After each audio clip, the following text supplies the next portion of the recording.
Hello, sir. A very warm welcome on my platform, Buzzmylife.in. I first would, like to introduce you to my viewers that you're Dr. Amjad Ayub Mirja. You are a British commentator, a writer, a columnist, a journalist, human rights and political activist. You basically are from POK, but you currently live in Glasgow. I see you as an image of unification of countries. I have always seen you protesting for freedom, for unity, whether it is Gilgit Baltistan, which we may call Pakistan occupied Ladakh, or it is Ajad Jammu and Kashmir, which we refer as West Jammu or POK. You are also a fervent critic of terrorism and separatism in Jammu and Kashmir. As far as I know you, I always have seen you as a person who always want these two nations, India and Pakistan, to come together as you believe in harmony. So am I right, sir, that you want these countries to come together? Well, first of all, Vinita, let me correct you. It is not POK, it is POJK, Pakistani Occupied Jammu and Kashmir. Okay. And the reason I say that is that most of the occupied territory is Jammu. It was part of the Jammu province. It's Western Jammu. Only Muzaffarabad is belong to Kashmir. The rest of it is all Jammu. Secondly, I started way back when I was in college. I was about 15, 16. I started this campaign called Undoing of Partition, because at that age, even I could see the uselessness of partition, the deaths that took place, and the conspiracy behind partition itself started to reveal. And I decided that I will campaign against this partition. But then, since you have mentioned, I come from Pakistani occupied Jammu Kashmir, and it was illegally occupied by Pakistan on the 22nd of October 1947. So then, and my homeland is Jammu Kashmir, so I started campaigning for the liberation of Jammu and Kashmir from Pakistan and Gilgit Baltistan as well. So yes, I am an advocate of undoing partition. I think partition was had certain purposes to serve for the British imperialism, and they wanted to block India's land route to Central Asia. But now the situation is different. The situation is that Balochistan has got a very powerful insurgency going on, and they want independence. The Taliban have refused to recognize the Durand line between Pakistan and Afghanistan because it was an agreement between British India and the King of Afghanistan, which was signed on in 1893 for 100 years. So in 1993, that treaty lapsed. So after that, Pakistan has been occupying Afghan land right up to Attock since 1993, and the Taliban are asking for Pakistan to vacate it. But the media does not tell this. The media will tell you that they are terrorists and this and that and the other. Yes, they might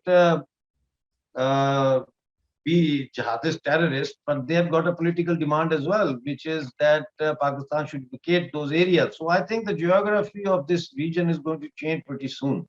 We wish the same, sir.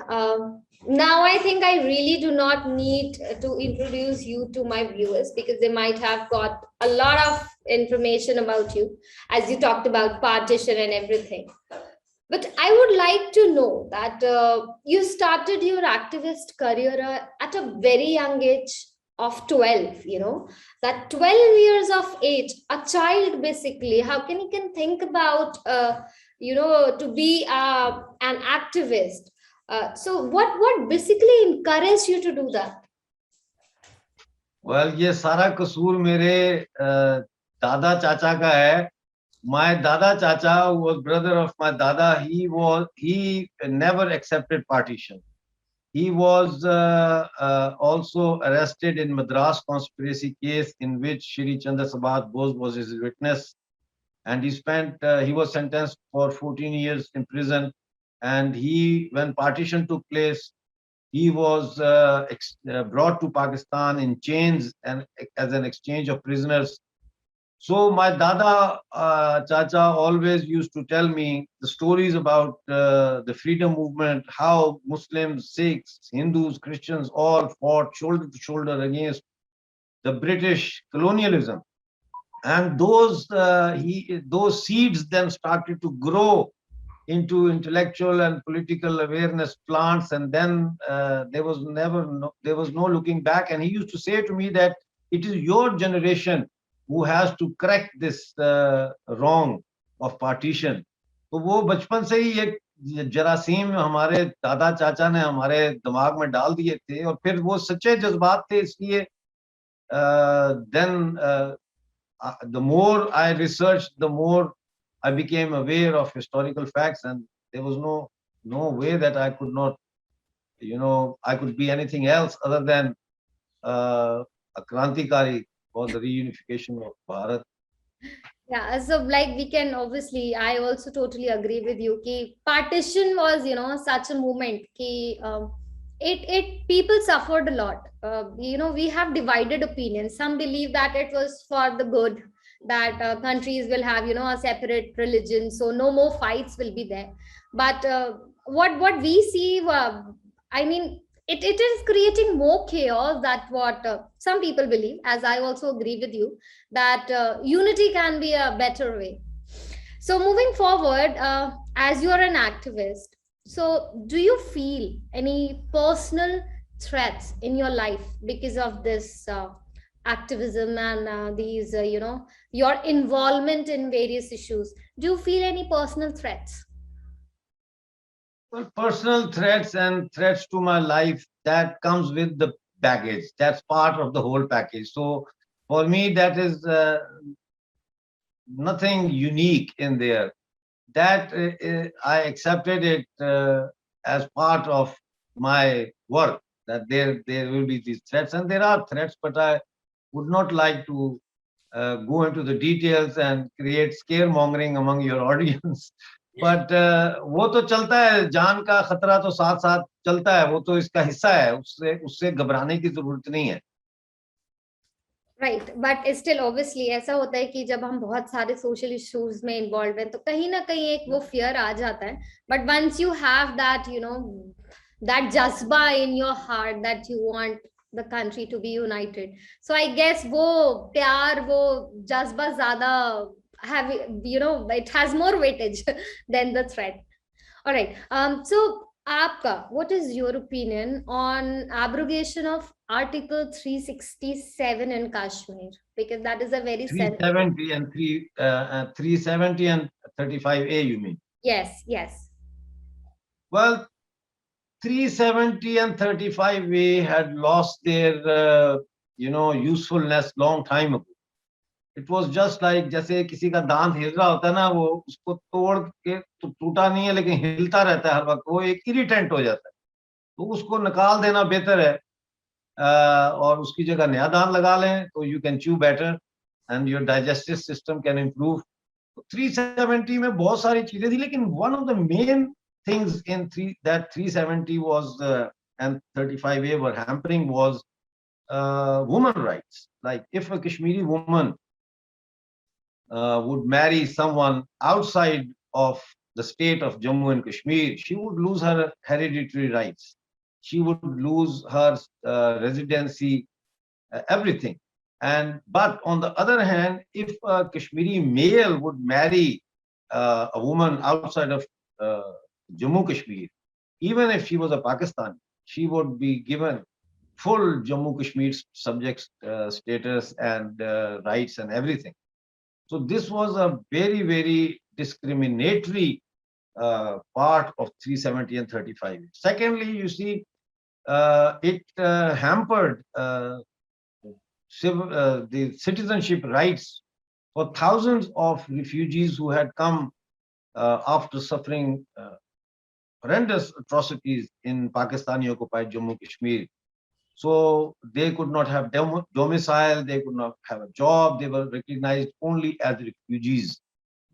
So that is another big gain of abrogation of 370 and 35A. And last but not least, there could be no alien or foreign investment could not come into Jammu Kashmir, which was hampering the development in today's new liberal global, uh, uh, you know, uh, economic scenario. I mean, how can you afford not to invite foreign investment for your development on local?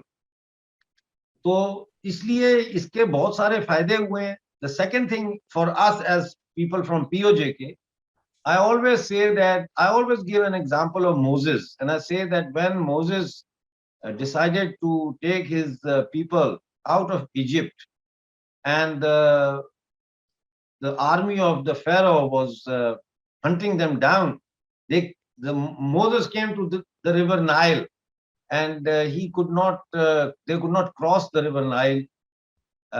There was no bridge there, and the Pharaoh's army was chasing them. So then Moses had a stick, his shaft. He threw his shaft in the river Nile, and the river Nile, the legend goes that the river Nile then separated itself, and there was dry land, and then all of them passed to the other side, other bank of the river Nile. And when the Pharaoh's army came and they were following them, the river then joined and again, and they all drowned. So Moses was able to save. So मैं ये कहता हूँ कि 370 or 35 abrogation, for us, Modi ji has thrown a shaft in the river of this separation, and this is the bridge from which now it has become possible for us to reunite with Jammu and reunite with Ladakh. So it's a very important step that Indian government has taken. Yeah, and we wish obviously that it should be, developed, as we have got the news ki bahut sare investment and business proposals hain, so that obviously the youth can get more job opportunities. Though we have the divided opinions on everything, that is still the, activists are demanding the rights back, but now we wish that it, goes for the development further. So as you just said that there was, a discrimination, that women were not allowed the rights, but on the contrary, men were allowed. So do you think that a particular religion somewhere is suppressing the women in their own religion? Do you feel that? Because we just have an example of this 370. First of all, let us be clear that for me, Hindu is not a religion. Sanatan Dharam is not a religion. It's a way of life that we have deduced from the laws of nature, right? So let us first get this on one side. Yeah. Apart from Sanatan Dharam, all religions, Islam, Christianity, whatever other religions there are, they all suppress women's rights. They all claim to that their religion is for emancipation of women. But in the final analysis, they all want women in the kitchen. They all say that woman is like a field. Men have to plow and that field and get give birth to babies. And that is the place of woman is in the house. Even in civilized societies like Britain, after the Second World War, when all the men started to come back from the war front, during the war, it was the women in Britain who were running the factories, who were producing the arms and ammunition, and they were running the country, because all of the men of able age had already been conscripted for the army. So jab wo wapas aaye, then they started producing movies, femme fatale kind of movies, in which they portrayed woman as an evil, beautiful woman with blonde hair trying to subdue the man for his money or whatever. And a negative propaganda through media, through film, through art was generated in the 50s and 60s to push the woman back to the kitchen and to the traditional role that was assigned to them by the Catholic or the Protestant church. So then the feminist movement became very powerful, and they fought their way through, and they refused to be, to be confined into the four walls. तो ये तो हर मजहब में ये है. इसके लिए अलग सेशन रखें जिसमें ये डिस्कस करें कि ये औरतें जो है, महिलाएं जो है, इनकी इमेंसिपेशन और फेमिनिज्म की कितनी किस्में हैं, और ये कैसे सोसाइटी में इक्वालिटी, जेंडर इक्वालिटी का सवाल है ना. ये बेसिकली तो जेंडर इक्वालिटी का सवाल है. इसका सवाल का ताल्लुक पैट्रियार्की सोसाइटी से है. पैट्रियार्की सोसाइटी जो है वो उसमें उस रिलीजन उसका एक फैक्टर है. Yeah.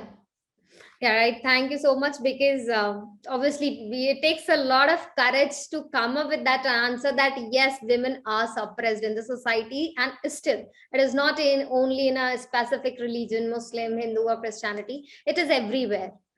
So, all right, moving forward, as we just have had a discussion on this women part. So, what is your opinion on hijab controversy going on in India? Are you aware of that? Hijab and niqab. Yeah, let's bring niqab in as well, right? Yeah. Hijab and niqab are, one can say that they are part of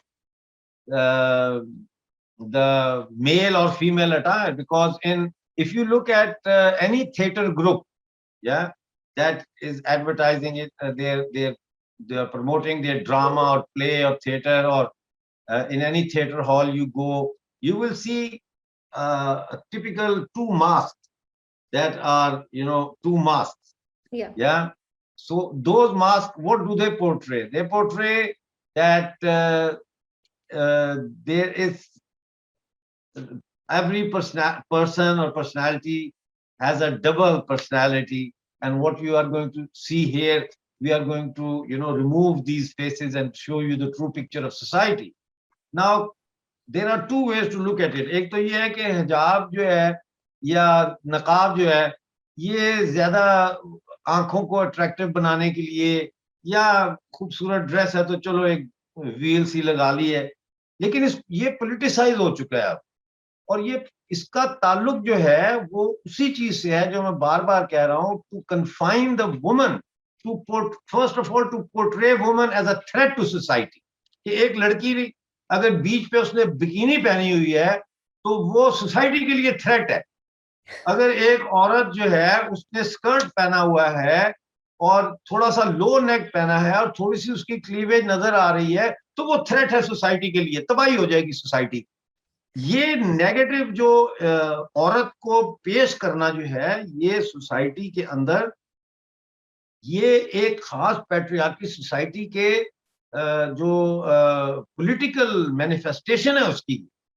अब उसमें ये है कि इस्लाम में नकाब और हिजाब की बहस चल रही है, और वो यूरोप के कॉन्टेक्स्ट में मैं आपको बताता हूँ कि यहाँ पे नकाब या हिजाब यहाँ की मुस्लिम महिलाओं का, जो खास तौर पर पाकिस्तान से ताल्लुक रखती हैं, उनका आइडेंटिटी क्राइसिस की वजह से वो नकाब और हिजाब, क्योंकि they consider themselves different from the Gora majority, from the other.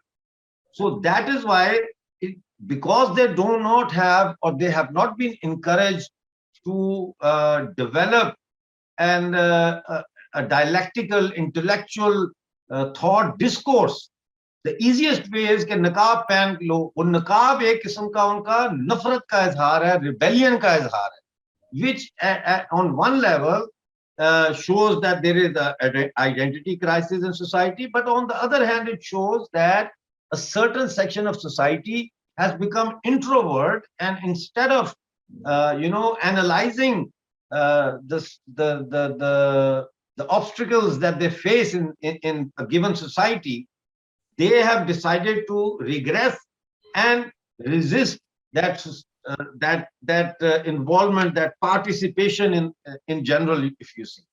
और उसको फिर जो पॉलिटिकल स्टेक होल्डर्स होते हैं, जैसे पाकिस्तान है, जैसे इस्लामी तंजीमें हैं, वो फिर ये करती हैं कि उसको एक्सप्लॉइट करती हैं अपने बेनिफिट के लिए, पॉलिटिकल गेन्स के लिए, अपने इलेक्टोरल गेन्स के लिए. एक किताब है बड़ी मशहूर, मैं यूनिवर्सिटी में था यहाँ पे, तो मैंने अमेरिकन लिटरेचर लिया था as an side subject. Okay. उसमें हमें एक नावल पढ़ाया गया था, वो आप जरूर पढ़ें। उसका नाम है ब्लैक नो मोर, यानी काला नो मोर, No more. ब्लैक नो मोर। Okay. 1930s में ये नावल लिखा गया था और उसमें दिखाया गया कि कैसे ये जो ब्लैक का रेसिज्म के हवाले से ये कैसे एक मंडी बन चुकी है, एक बिजनेस बन चुका है, एक कारोबार बन चुका है। तो वो एक जर्मन है, एक काला होता है नीग्रो, जो है अमेरिकन, अफ्रीकन अमेरिकन, वो जाता है जर्मनी। जर्मनी जाके वो वहां से एक नई टेक्नोलॉजी सीख के तो मशीन लेके आता है। उस मशीन में एक तरफ से अगर आप एक अफ्रो अमेरिकन को गुजारे तो वो सफेद होकर दूसरी तरफ से निकल आता है। तो वो बड़ा पॉपुलर हो जाता है, बड़ा रिच हो जाता है, और लोग धड़ाधड़ जो काले होते हैं वो सफेद होना शुरू हो जाते हैं।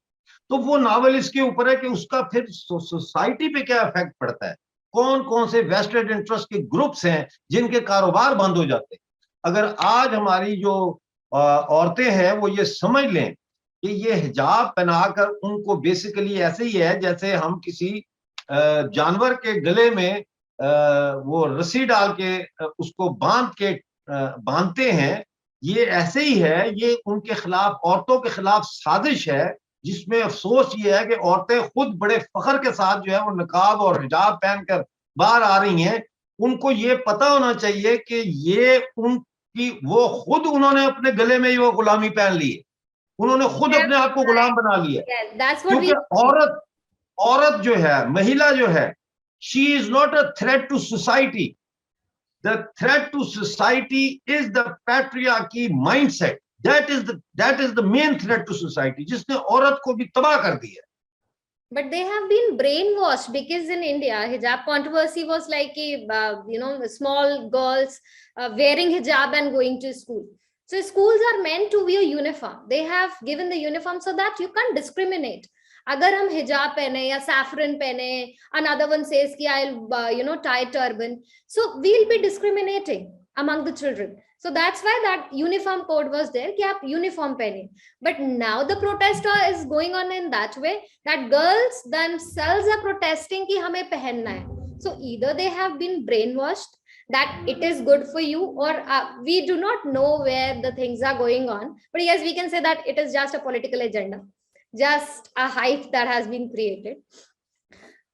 So as you work for the other countries for human rights, every right, so the most evolving issue nowadays all across the world, which is Russia and Ukraine war, what is your opinion about that?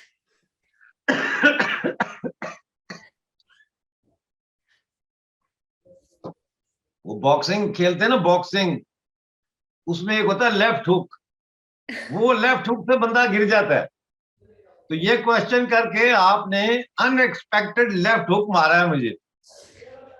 Anyway, I'll try to answer your question as unbiasedly as I can. Now, the situation is this. There are two types of economic systems in the world. One is state-controlled, nationalized economy, and the other is free market economy. Somewhere in the middle, they meet as well. Like in Europe, we have nationalization of railway and health system, but at the same time, we have open market economy, and you can do your businesses and all that as well. So there is a mix and match in Europe, but before, Soviet Union was a country where everything was state controlled. So when, as a result of globalization and the war in Afghanistan and all that, Soviet Union broke down, and there were several states who got their independence. Ukraine was one of them. At that time, there was an agreement between between Americans and the Russians that NATO will not expand eastward, which means that NATO will not have bases in Bulgaria, Romania, Poland, Macedonia, Ukraine, or Azerbaijan, or Uzbekistan, or Tajikistan. But what happened is, as soon as Soviet Union degenerated, NATO included Bulgaria, Romania, Poland, and all these countries were included in NATO, and Russians were very upset with that. Now, Ukraine, they are trying to get Ukraine as a member of NATO, which means that NATO will sit right at the doorstep of Russia. Now, why does the NATO or the European Union wants Ukraine to become part of NATO? It's because of oil and gas. It's because of their cheap human resource. They want to get them, and also because they want to snub Russia. So these are economic wars based on economic, interests. War is bad. I'm not in favor of war, but I would not, शरारत किसने की? शरारत तो America ने की है. ये ऐसे ही है ना कि जैसे मैं आपको कोई सामने हो तो मैं कहूं यार ये तुम्हें छेड़ रहा है लड़का, और मैं आपकी और उसके घर वालों की लड़ाई करवा दूं. आपके पिता को जाकर बोलूं कि वो लड़का जो उधर रहता है ना, वो आपकी बेटी को रोज छेड़ता है, तो आपके पिता की और उसके पिता की लड़ाई हो जाएगी, मैं बीच में तमाशा देखूंगा. तो ये अमेरिका ने किया है कि यूक्रेन और रूस की लड़ाई. इसीलिए रूस ये कह रहा है कि ये यूक्रेन और हमारी लड़ाई नहीं है, ये अमेरिका और हमारी लड़ाई हो रही है. तो उम्मीद है कि ये लड़ाई खत्म हो जाएगी. अभी तो बहुत सारे स्टूडेंट्स हमारे जो थे इंडिया के, वो वापस आना शुरू हो गए हैं, और इसमें मोदी जी ने कमाल कर दिया है कि जहाज भेजे हैं और हंगरी में और रोमेनिया में, और वहां से उठा उठा के ला रहे हैं, और फ्री ला रहे हैं, पैसे भी नहीं ले रहे, और टिकट भी नहीं मांग रहे कि टिकट लिया कि नहीं लिया, जहाज पे चढ़ के.